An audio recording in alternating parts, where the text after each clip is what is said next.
Alguém vai prestar atenção em mim. Eu devo ser útil para alguém. Alguém deve precisar de mim. Para cada homem existe uma mulher, não é? Pelo menos deveria ser assim. O meu deve estar a caminho. Até onde a gente sabe, o Francisco é a primeira pessoa a levar para a academia, para uma universidade, o assunto besterol no teatro, o teatro besterol.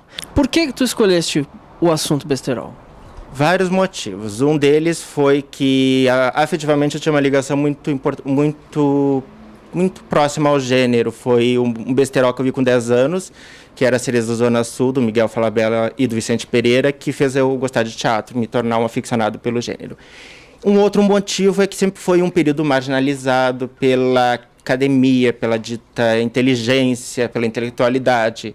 Então eu queria tirar, vou usar a expressão, recuperar esse período que eu acho que foi importante para o teatro brasileiro, porque no momento que dos anos 80 não havia... A dramaturgia brasileira já estava num período assim, quer dizer, não tinha mais Vianinha, não tinha mais... Guarneri já não produzia tão bem quanto produzia, Dias Gomes a mesma coisa, então eu acho que surgiram autores que foram importantes para aquela época e que ficaram marginalizados com esse rótulo de besterol. Ele começa sempre em teatros pequenos. O primeiro besterol, que é o Quem Tem Medo de Itália Fausta, do Miguel Magno e Ricardo de Almeida, era feito em teatro de 100 lugares. Então era um público muito restrito que acompanhava as peças. Eles montaram o Itália Fausta para pagar custos.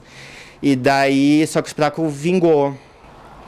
E daí, de um mês de temporada, ele acabou se prolongando por 7 meses de temporada. E realmente ele vai ser consumido pelas massas quando com a montagem de Sereias da Zona Sul. Que daí o Falabella e o Caran já estão com uma projeção. O Falabella por causa das novelas, do video show. O Caran por causa da TV Pirata, que é quando o besterol chega na TV. Eu vou produzir teatro. Pra quê? Pra morrer falido igual a ele? Otávio, vamos remontar a Irmã Vaca.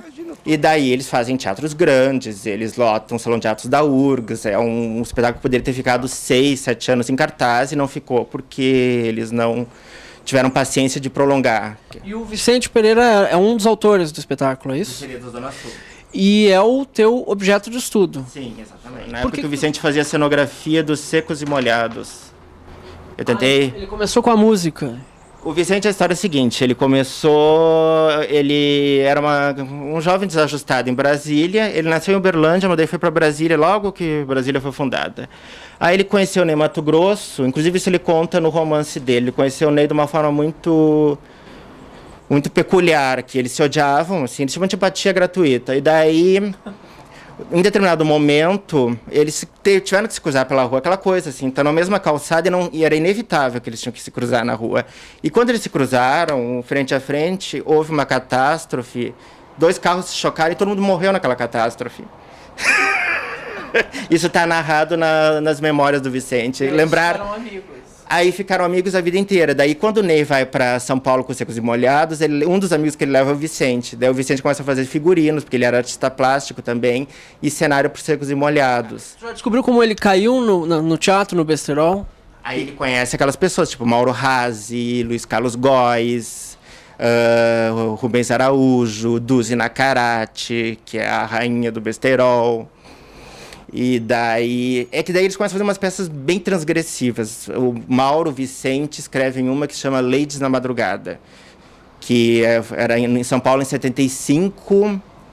Era uma coisa louca, que eles estavam todos muito drogados, isso o próprio Góes me assumiu. Era o dinheiro que eles ganhavam no teatro, eles gastavam tudo em drogas. E a produção desse espetáculo era do Ney Matogrosso. Esses dias eu passeava por São Paulo com uma amiga atriz, a Tuna Dueck, e daí nós saímos pela Frei Caneca, depois de uma pré-estreia de cinema do filme do Fica Comigo Esta Noite. E vimos aquela bizarrice toda que existia na Frei Caneca, tipo meia-noite, dela olhava e dizia assim, Francisco, para que tua tese? Olha isso aqui em volta. Ela dizia, isso tudo é besterol, ela falava.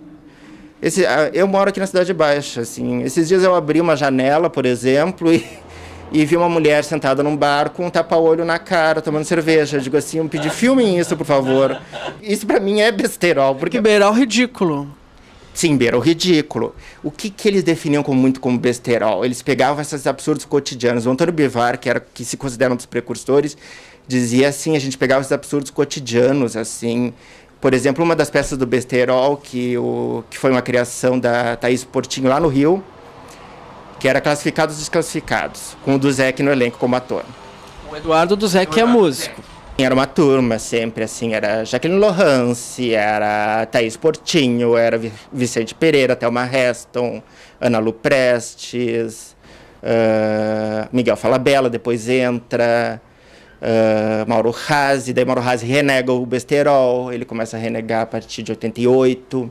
E ele, eu acho que lamentou muito, por muito tempo, que ele foi considerado o pai do besterol. Ele dizia, ele renegava, ele proibia que as peças dele fossem montadas em um certo momento da vida dele. Né? Então, ele tentou se colocar como um dramaturgo sério e achar que tudo aquilo eram porcarias que ele escreveu só para pagar o aluguel e as drogas e pronto.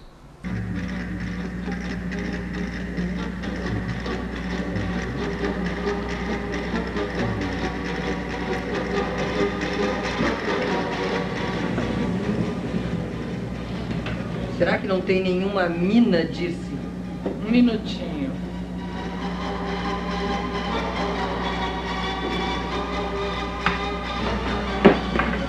Pode vir, Vânia. Tá firme. Aqui tem um romance que o Vicente deixou inacabado, que é todo caótico, que é Memórias de um Sodomita Esotérico. Ele tentou fazer um tipo de diário, então eu peguei isso. Por que eu peguei esses tópicos aqui? Porque ele faz meio que tópicos da vida. Então o que eu peguei aqui, ó? Não esquecer no capítulo Brasília de contar o encontro na W3 dos carros chocando-se. Aí eu botei nem Mato Grosso. E aqui eu tenho uma curiosidade. O Asdrubal, que foi um grupo de teatro muito famoso da década de 80 do Rio de Janeiro, que tinha a Regina Casé, o Luciano Guimarães, Patrícia Travassos. Tá. E aí eu te pergunto, eles eram ou não eram besterol? A Patrícia Travassos disse que eles são os pais do besterol.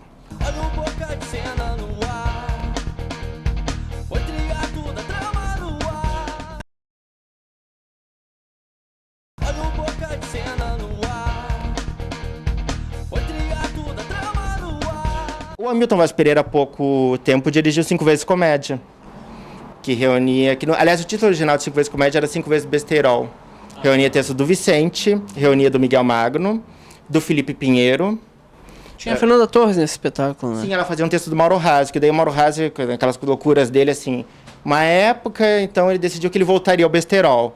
Então, o que o Mauro Razzi pegou? Um absurdo cotidiano. Ele pegou uma história que era aquela época em que se vendiam cursos de língua que tu aprendia dormindo. Tu lembra disso? Tu aprendia japonês dormindo, e tu botava no Era esse lixo cultural que ele se alimentava muito. Então, quer dizer, por isso que eu digo que o besterol tá em tudo. E daí, o que ele transformou? Ele criou um sketch que era genial, que a gente até tá procurando a cópia desse sketch, que era uma mulher que começava a aprender inglês dormindo, só que ela se envolvia com a história da personagem. Então ela ia acabar no meio de uns balseiros cubanos, era uma confusão assim que ele inventou em cima. Se tá calcado numa realidade, na nossa realidade ridícula, ele não é tão besterol. Essa é a minha teoria. Tem uma crítica por trás de tudo isso. Tem uma crítica social. Acontece que há uma diferença que no Brasil, a partir dos anos 70, a crítica só se dava pelo teatro político. A peça que deu origem ao nome besterol, que era As Mil Encarnações de Pompeu Loredo, do Razzi e do Pereira, ela tem um trecho porque daí o Maxim Luiz escreve uma crítica e diz assim: a peça deve conseguir um grande sucesso de público, a melhor definição para ela está no neologismo, numa gíria carioca, que é besterol. É daí que se cria o rótulo. Ela tem um trecho em que é a história de uma mulher, que é a doutora Nemi Maluf, que ela faz regressões. Daí ela encontra um homem que vai se matar, que fazia o Diogo Vilela, e daí ela faz esse homem, faz as regressões com ele, e daí ela tá com a ordem de terapeutas caçados, e daí ele pergunta por que a senhora foi caçada. Daí ela diz assim, e é preciso fazer qualquer coisa para ser punida num regime autoritário? Ela diz isso para ele, porque isso é 80, ainda tinha ditadura, tanto é que a minha cópia do Pompeu Loredo vem com carimbo da censura ainda. O Vicente chegou a ter peças censuradas pela ditadura, o Mauro Razzi também. Então tu pega da abertura até, quer dizer, da ditadura até a abertura. Bom, a gente falou do Diogo, né? O Diogo ficou muito tempo em cartaz e fez muito sucesso com uma peça do Vicente. Essa é a peça mais conhecida dele? Vicente? E aqui também tem outro motivo que eu escolhi estudar o Vicente, é a amizade dele com Caio Fernando Abreu. Resolvi partir para uma carreira solo. Eu tô com... Mas você sabe como é que é. O solo, você tem que plantar, você tem que adubar, você tem que arar. Tem que arar, tem que molhar. Tem que molhar e a minha gravadora também não tá investindo muito no meu trabalho. Não sei o que é. Companhia de Teatro do Ridículo, que é a companhia do Charles Ludlam, que fez Mistério de Irma Vap. Que, querendo ou não querendo, é um besterol, só que um besterol americano, né? E que ficou há 11 anos em cartaz, gerou o filme. É uma brincadeira de terror, é um terreiro. Então vocês vão ver quando começarmos os ensaios. Bom, é o teatro do ridículo, né?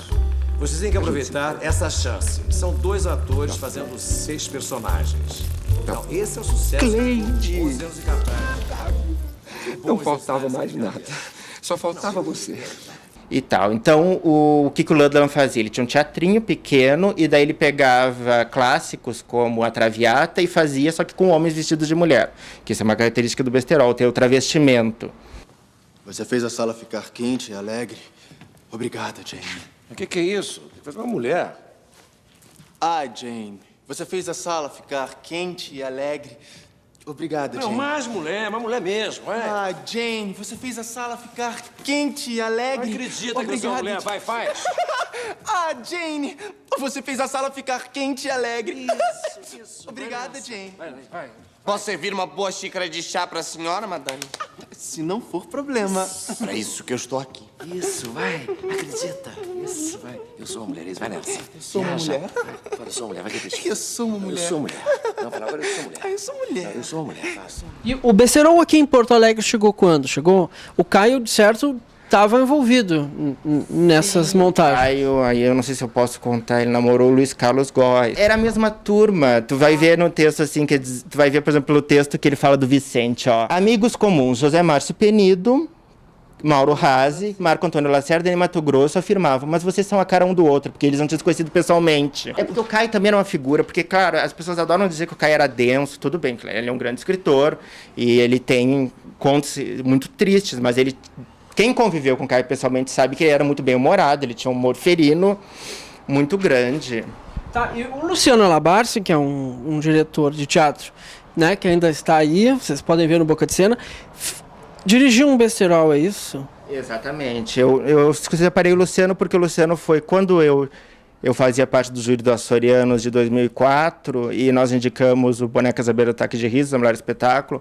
Uma das vozes mais contra, inclusive nós fomos ofendidos num jornal, nós fomos chamados de chinelões, os jurados, foi o Luciano Labarce. Então como ele pode achar que eu tenho memória, eu reproduzo aqui o que ele disse em Boneca Cobiçada, ó.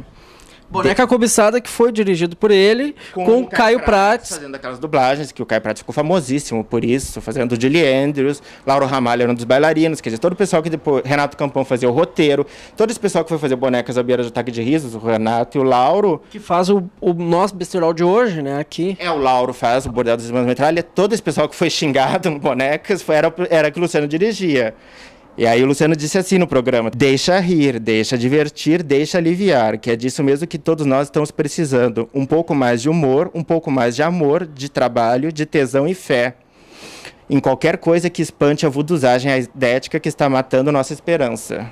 Julie Andrews é considerada o ícone do besterol, a Noviça Rebelde, porque ela está desde o Itália Fausta até a minha canção de Popoloredo, sempre tem referência ao Noviça Rebelde, eles adoravam. As músicas todas, eles põem ela, por exemplo, no Itália Fausta tinha um sketch que era Mary I, Rainha Boba, e daí na hora porque daí o que era o deboche do Itália Fausta? Era com as atrizes que ficavam numa posição de divas, e daí tinham só as assistentes que faziam tudo. Então, quando terminava Mary I, Rainha Boba, as assistentes fechavam o pano do espetáculo e tocavam a música da Maria, aquela que tem famosa da Noviça Rebelde.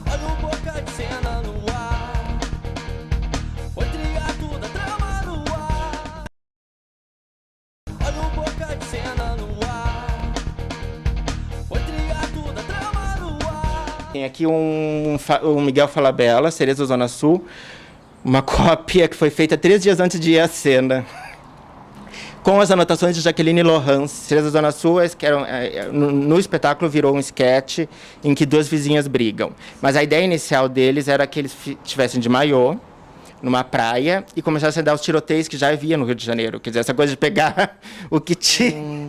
Tem uma citação do Vicente no Teatro Completo do Caio Fernando Abreu. O Caio faz uma citação ao Vicente. Sempre quando tiveres mais de 3 pessoas reunidas e for falar do nome de Deus, eu estarei entre eles, mas sempre com decote bem profundo. No outro tom, segura o turbante, meu bem, e sente o ritmo. Tu vai estudar algum texto específico pro teu trabalho? O capítulo da tese é Solidão à Comédia. Tu acha que é o mais emblemático? Sim, ele foi não só o que consolidou o Vicente. O Vicente morreu no auge do sucesso do espetáculo, mas ele consolidou o Diogo como intérprete, o Diogo Vilela, que eu acho que inegavelmente é o maior ator da geração dele, hoje. Ele teve 2 montagens, antes do Diogo encenar o Solidão em 91, 90, o próprio Vicente fez a peça como ator. E daí, sob direção do Jorge Fernando, mas de uma forma underground, assim, no teatro pequeno. Então, eu acho que é a peça mais significativa. Esse pessoal que começou no besterol, no teatro, influenciou a televisão totalmente nos anos 80 e nos anos 90. Né? Até hoje, a gente pode ver traços do besterol na TV, até porque muitos atores viveram o besterol. Está aí. Pedro Cardoso, Regina Casé, Diogo Vilela, quer dizer, é toda uma geração, né, que nasceu do besterol. E aí, o Vicente também escreveu para a TV, é isso? Exatamente. Aqui tem um roteiro de Tamanho Família. Tamanho Família foi um seriado que a Manchete... Uma criação do Braulio Pedroso, um dramaturgo e novelista muito consagrado, que tentou fazer um programa de humor na Manchete, em 85, com esses autores, o Geraldo Carneiro, o Leopoldo Serran, o Mauro Razzi e o Vicente Pereira. E depois entrou o Miguel Falabella. Mas esse aqui não deu certo, não saiu. Não deu certo, não sei se era meio assim, digamos, vanguarda, mas tinha no elenco o Diogo Vilela, José Polessa, Estela Freitas. Estamos aqui. Peraí, meu amor, tem muita chave aqui. Compridinha, né? Espera um instantinho, meu amor, tem muita chave compridinha aqui. Chave compridinha. Só tem chave compridinha aqui, é difícil de cindir. Olha a compridinha aí. Pronto, minha querida. E alguns episódios do Tamanho Família, por exemplo, do Mauro Razzi, ele reaproveitou na TV Pirata. Então, aí depois, o besterol na TV nasceu com a TV Pirata, né? O besterol chega assim às grandes massas, porque a TV Pirata teve um grande sucesso com a TV Pirata, mas no Tamanho Família, por exemplo, eu estava te citando que a Jaqueline Lohans me comentou que ela fez um Tamanho Família, que ela era uma decoradora na casa e que ela mudava toda a casa e para botá-la em estilo colonial, e o plus da casa, daquela decoração, era um tronco com um escravo no meio da casa. E daí isso depois o Mauro Razzi escreveu para a TV Pirata, tem no DVD essa cena com a Regina Casé fazendo essa decoradora, que ela manda os escravos chegarem, manda botarem o tronco na casa. Então tem coisas que eles começaram no Tamanho Família e depois reaproveitavam para a TV Pirata. Vocês coloquem ali, que eu vou arrumar. Eu tomei a liberdade, Madame Noronha, de contratar um feitor, não é? Feitor! É que eu pensei em fazer assim um composê com pelourinho. Que pelourinho, senhora? Pelourinho? Não sei, mas tá faltando alguma coisa, não sei bem. Pode deixar, Madame. Isso, agora sim ficou perfeito. Olha, nós vamos sair na capa da revista Casa e Decoração. A Terceira não existiria se não fosse o besterol, o pessoal do Surto. Aqui tem uma foto do Mistério de Irmavap. Que é o besterol que mais gente levou ao teatro, né? E Sim. mais tempo ficou em cartaz. 11 anos, mais de 2 milhões de espectadores. Os dois ficaram ricos e os dois eram da TV Pirata também, lembrando disso, né? Doce de Leite. Aqui é Nanine e Bia Nunes. Começou com Nanine e Marília Pera. Depois Regina Casé entrou no lugar e depois entrou a Bia Nunes.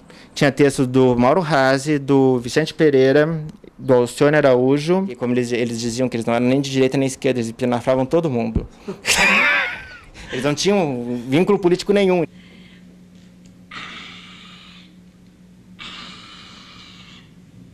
Exercício. Prates a número 5.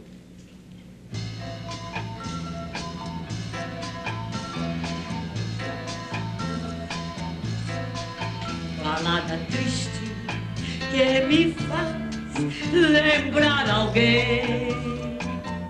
Tá dos outros, eu falei. Eles é que tem que precisar da gente. Mas eles precisam. Eles precisam. Só de mim que não.